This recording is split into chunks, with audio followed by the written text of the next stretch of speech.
AITA for sending my husband to his dad's because he wouldn't let our daughter help me cook. My husband and I get along like a house on fire. We love each other and talk constantly about what's best for our family. He's recently went back to work, he's a chef, and I'm still on furlough. I co-manage a bar. I cook from scratch every day. I've recently let the little one, 3 in March, scoop the chopped up food into the cold pot. Chopped up carrots, she giggles and scoops then into the pot. Mushrooms, giggles and scoops them into the pot. Onions, giggles and scoops then in. I wash her hands after. Husband was home 4 nights ago watching us, making sarky little comments, she's too young and you are cooking them wrong etc. He tried to get her to play with her blocks, which are her favorite toy at the moment, and she said to him, "No daddy, we do dinner, don't be nasty." He hasn't spoken to me properly since then. His dad has emailed me saying I should take the lead from my husband, since he knows best. His brothers have texted saying I should just pick my battles. I told him if he couldn't have an adult conversation with me he should go and stay with his daddy. He left a couple of hours later,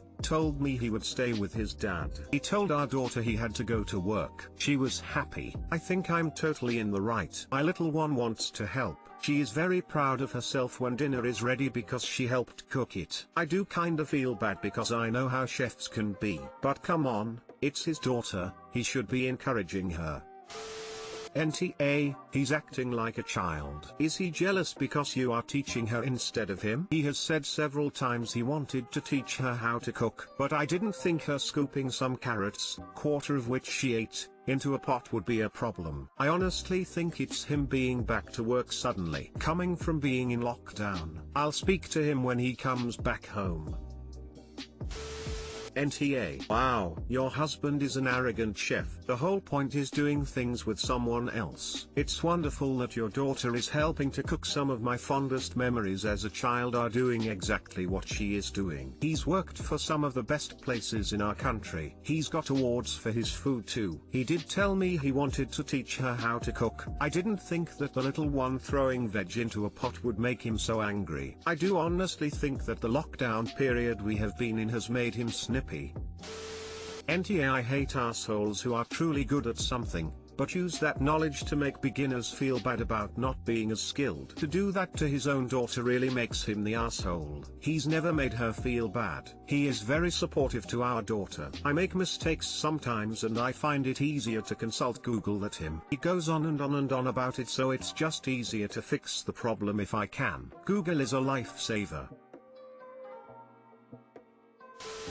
NTA. What the F is with all the people on this sub whose partners go running to their family to bully their partner into doing what they want instead of having an adult conversation? That is not okay. Not with any marital issue. Well, my daddy thinks I'm right. It's not a convincing argument. There is so much of that on here. If a friend or family member told me about a fight, the last thing I would ever consider doing is texting or calling the partner to tell them they were wrong. It is just so beyond the pale. Your husband needs to grow up.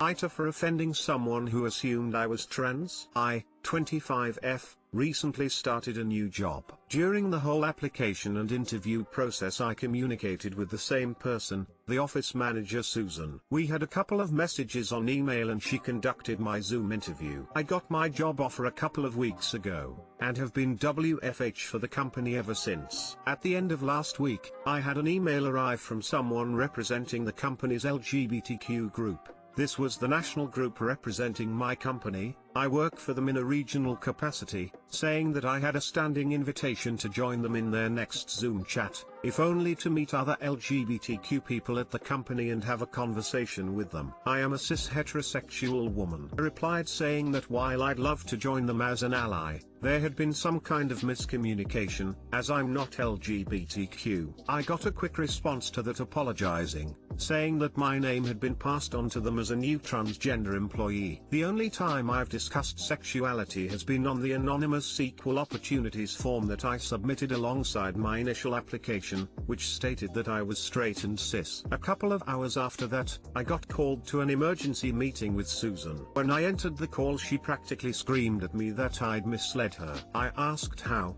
and she said that she and the entire hiring team had assumed that I was transgender because of the fact that I put my pronouns into my email signature. If anything, I do this because it will make whoever I'm communicating with feel sure in the pronouns that I use, and saves them from having to ask, which is something that I believe should be commonplace, but that's just me. I reiterated this to Susan, and said that I'd never tried to mislead anyone. She said that she'd only seen trans people feel the need to mention their pronouns before, and that when my face appeared on the Zoom interview it could have realistically been a trans woman. So she continued on with her assumption. She also hinted at the fact that my supposed gender identity had resulted in a big swing in my favor over other candidates, and some of the hiring team now feel like I should be let go as I wasn't the best applicant on skill alone. I've double checked since, and while the company can fire me without cause for the next year or so, since a protected category, sex, has been identified as a potential factor, I'd have recourse to challenge them on that if they were to terminate my contract in the very next future, because while you can't fire someone based on their gender identity, you also can't hire someone solely based on your perception of it either. She ended the call by saying that this wouldn't be going any further right now,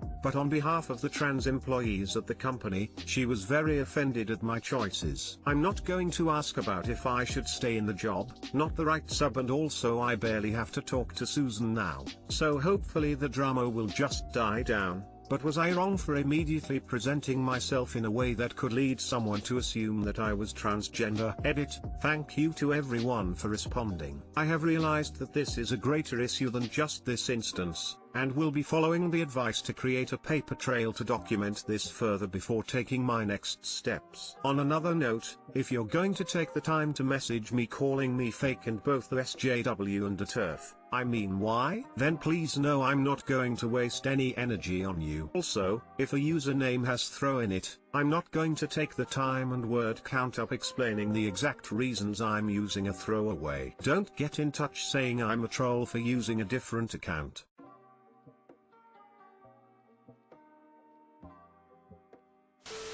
NTA. Your supposed gender identity shouldn't have been a big swing in your favor anyway, so this is 100% their mistake. The suggestion that your face could have realistically been a trans woman is also offensive, on several levels. She obviously has a mental picture of what she thinks a trans woman should look like, and she's making judgments about people based on that. People who use bullshit lines like that are trying to be nice and call you ugly. Got told by someone that I look genderless when I have short hair. Like that's a compliment. They then try to argue that lesbian women must love having a woman who looks like she could be a man. What do people think you say to that? Thanks for saying I look ugly to you?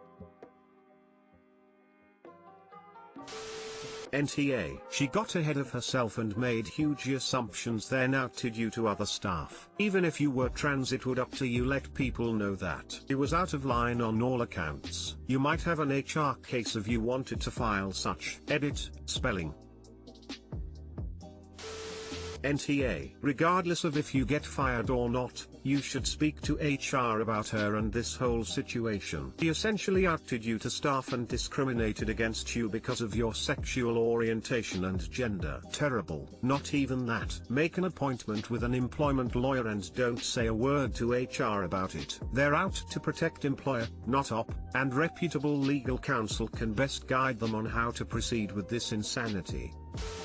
NTA. Sounds like Susan assumed and made an ass of herself and now she's mad about it. I don't think putting your pronouns out there is a sign you're for sure trans either, so I'm not sure why she assumed that, but honestly yelling at you about it is something you can escalate to HR, including the threats to fire you for not being what they assumed. I don't think putting your pronouns out there is a sign you're for sure trans either. A ton of cis people do the pronouns in bio things specifically to make it a normal thing so that trans/NB people aren't singled out by it. The narrow limits of Susan's experience with people aren't op's problem.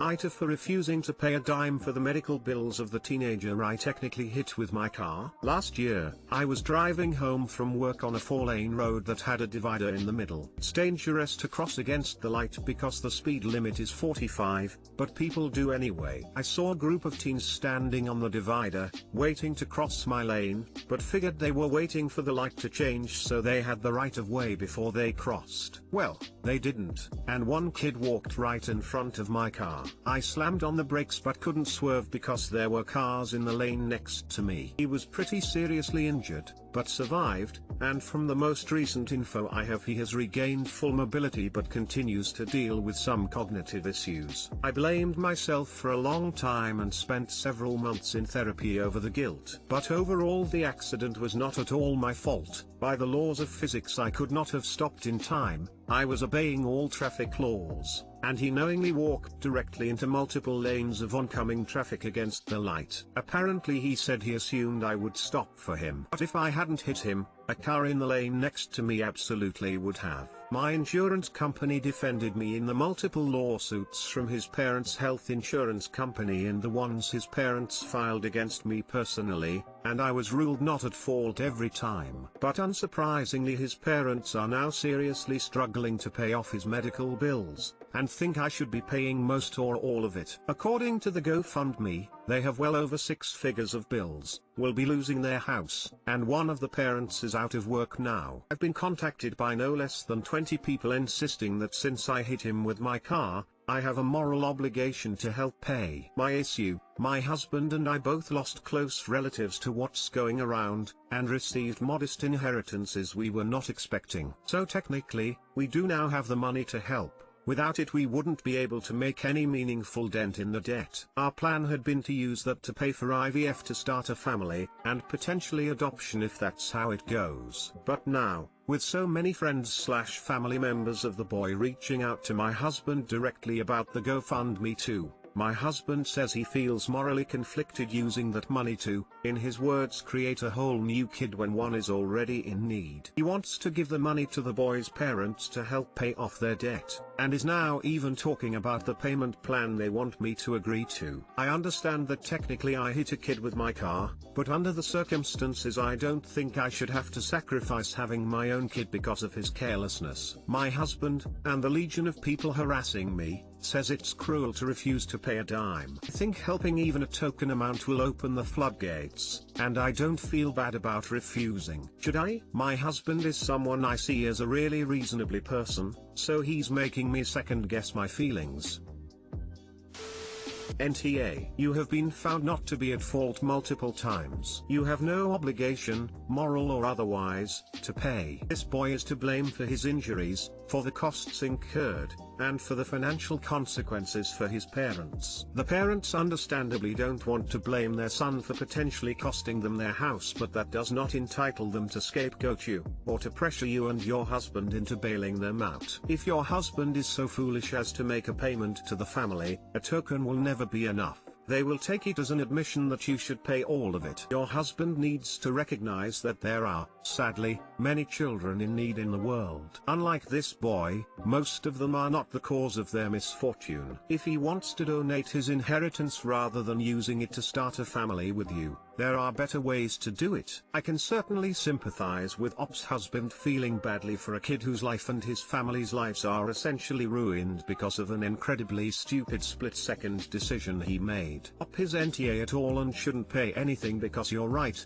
it will never be enough. But man, if I were in their shoes it would still eat at me really badly. Op, I want to suggest that your husband see a therapist as well for this situation. Maybe after that he'll have a more grounded and less emotional perspective on everything, and he'll see how unreasonable it really is for you two to be paying for this kid's expenses.